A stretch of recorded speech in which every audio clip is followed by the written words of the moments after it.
single year. We're losing programs.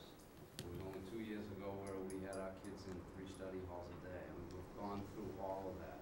We're hanging on to a bare bones education right now. I understand everybody has come together and worked really hard to try to make this budget work, and I appreciate that.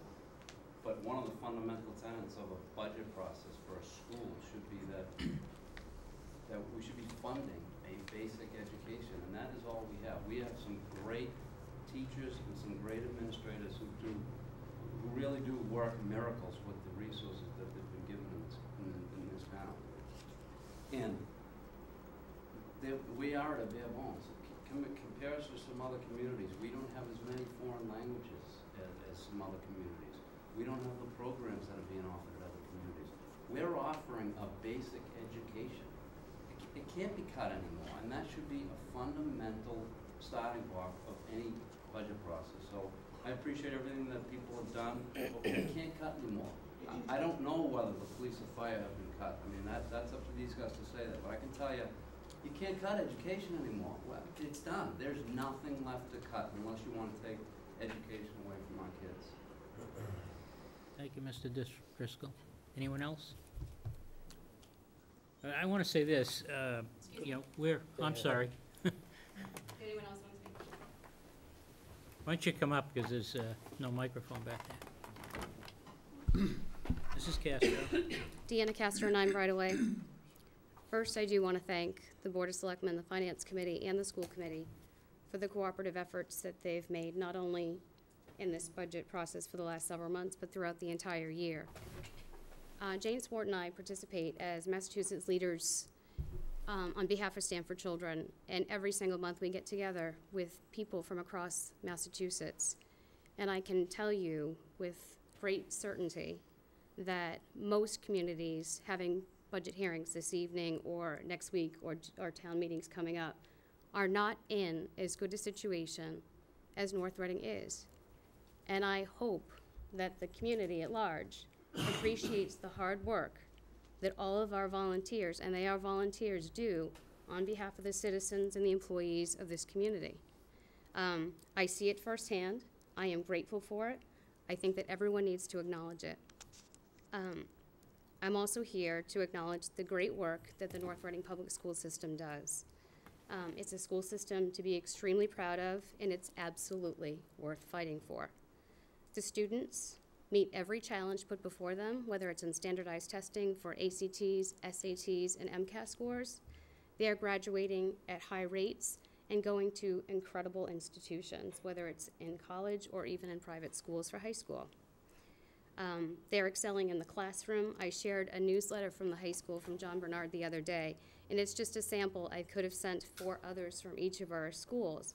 And it is rich in programs and services and the community service work that these children are doing, the curriculum that they are taking advantage of, the places that they are going are exceptional. Whether it's the Masters program, the band, the course, and every sports program, our kids are taking advantage of everything that you are offering to them today. The sad truth is it's just not enough. It never has been, but I'll come back to that. North Reading United for Education and Stanford Children have been working hard for the last several years to work in conjunction and in cooperation with our elected town and school officials.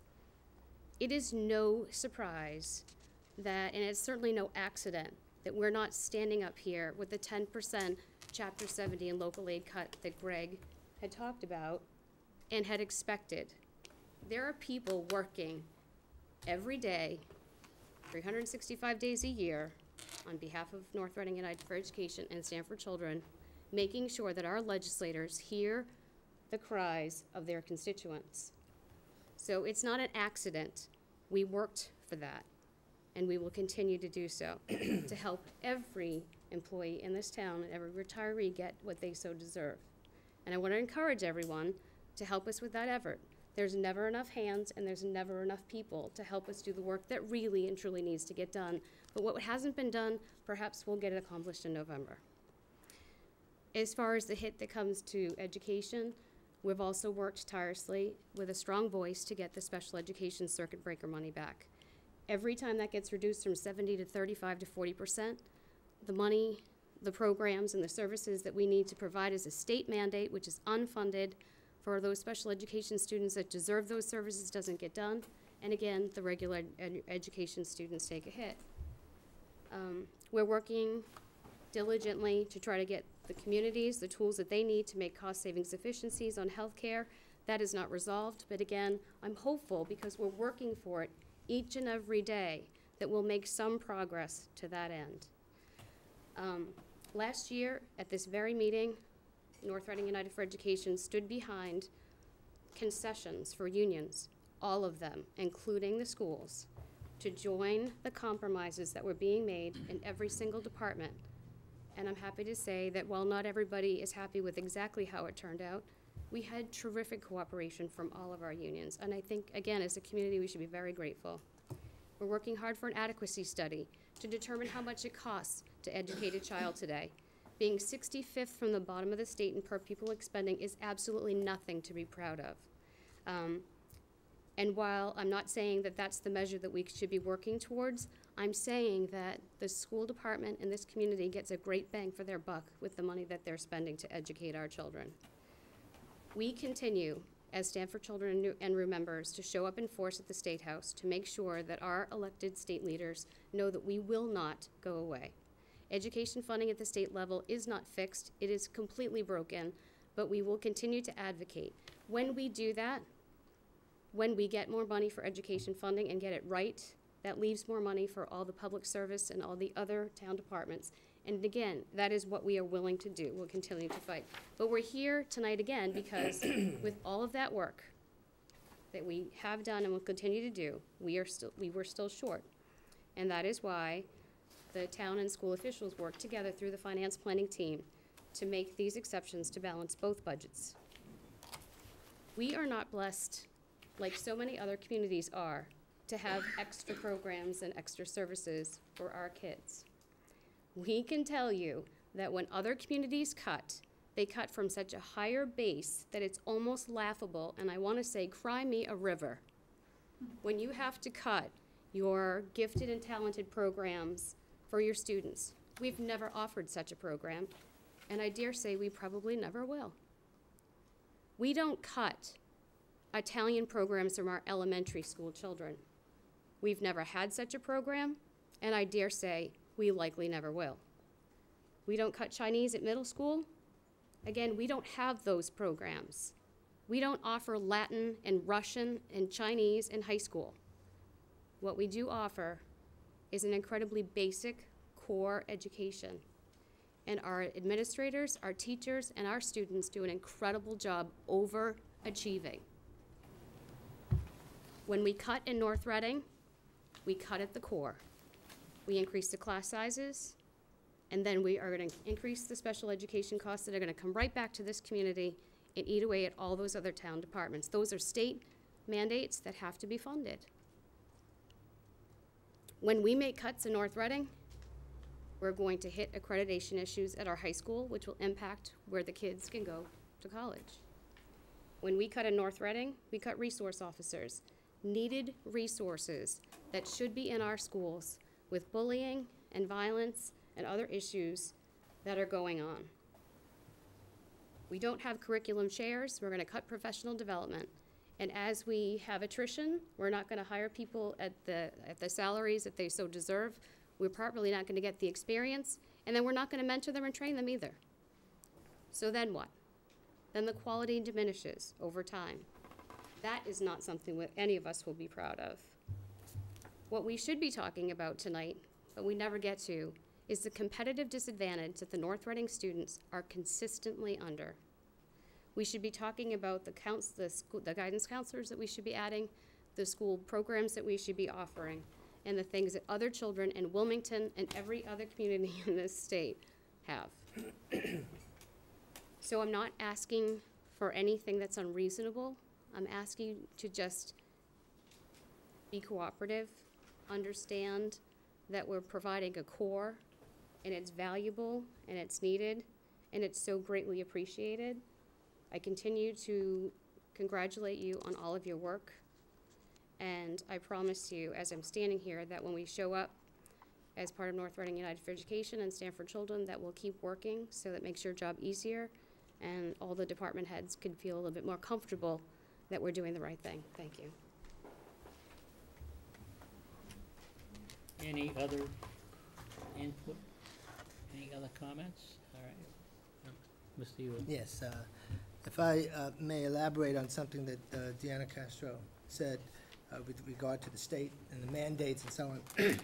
I think many towns, and our town is no different here, we're in a situation where we only have so much money. And we wind up with a school department, police department, fire department, town government, everyone's fighting for that little bit of money that we have. And as long as we keep fighting each other, we're not going to find our solutions.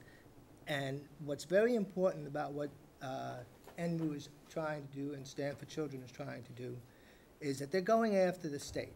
And what I would like to see, I would like to see the fire department, I would like to see the police department, I would like to see town government work together with groups like STAND and North Reading United for Education and go after the state as a group effort to have them fund programs that they are mandating for us to manage.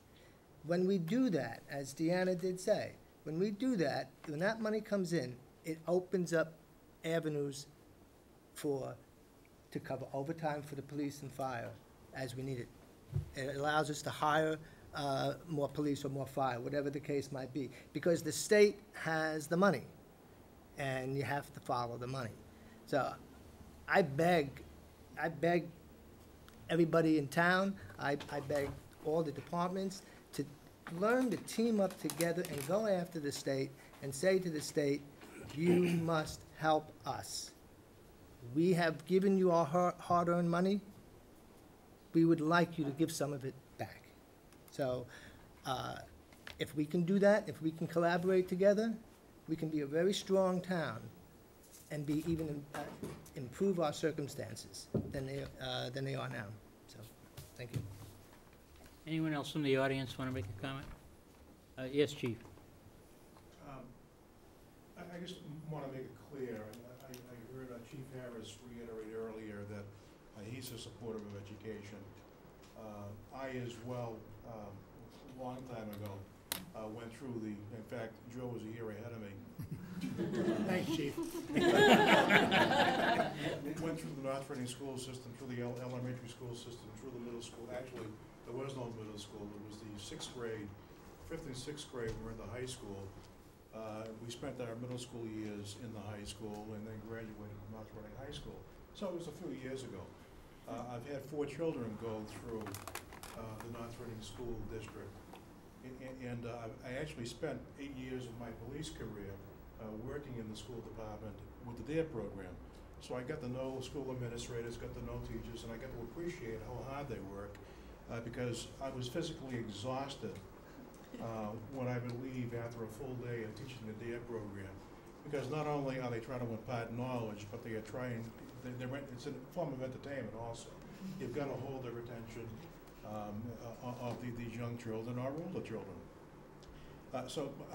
Believe me, I know most of the officers, if not all the police officers on the police department, believe in education because they have children or grandchildren that are in a school system either here or some other location. So we do appreciate the efforts and the fact that the school department is working on tight budgets.